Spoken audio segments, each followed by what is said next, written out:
No, I was just going to ask because you said the first step in the midst of that is an acknowledgement of the objective facts of the situation. Mhm. And sometimes in my own life, maybe a little bit with this current moment, even, I find that I'm too close to the situation to be objective about it. Like, I have so many strong emotions, and I just feel like I'm on this roller coaster ride that I really struggle with an objective telling. And I wonder if others might be in that spot and what you might offer to us as a way forward or encouragement when we find ourselves kind of just all over the place. And an objective telling of what has happened is even a really hard first step to take. Yeah, so there's several different tools that you can try to move yourself toward being able to acknowledge those cannot change facts.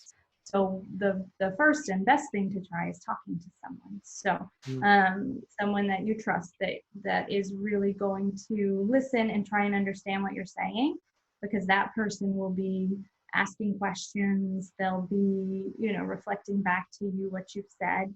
And then if you hear it, then that can help you to say, oh, that's not really how it is. That's I'm being affected by how I'm feeling. Mm. And so that'd be one thing. Another thing is to ask yourself, how are other people viewing the situation? Or how would I view it if I wasn't feeling this way? Would be another thing to try. Mm. So those are two, just off the top of my head, tools.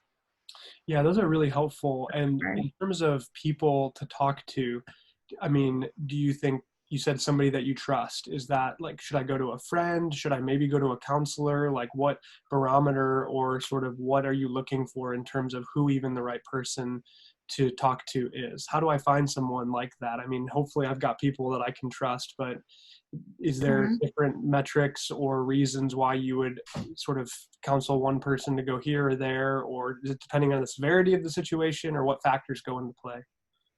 Yeah. Like I said, it's really talking to someone who you know is going to try and understand what you're saying, who Mm. you know is really going to listen to what you're saying. And I think if you're able to speak to a friend or speak to, yeah, I mean, maybe it's your great aunt that lives in Minnesota, and you know that if you call her, she really tries to understand what you're saying. So it doesn't have to be someone that you speak to regularly. It doesn't have to be someone that's normally your go-to, but just really someone that will try to listen and understand. Because that's the first goal that I have for counseling is to really listen and understand what people are saying and then go from there. So I would say in terms of when you want to seek out a counselor, that would be if either you don't have someone that you can talk to, or if you do talk to that person, the great aunt or your mom or your best friend, or that person that did really listen, try and understand what you were saying, and it didn't really help.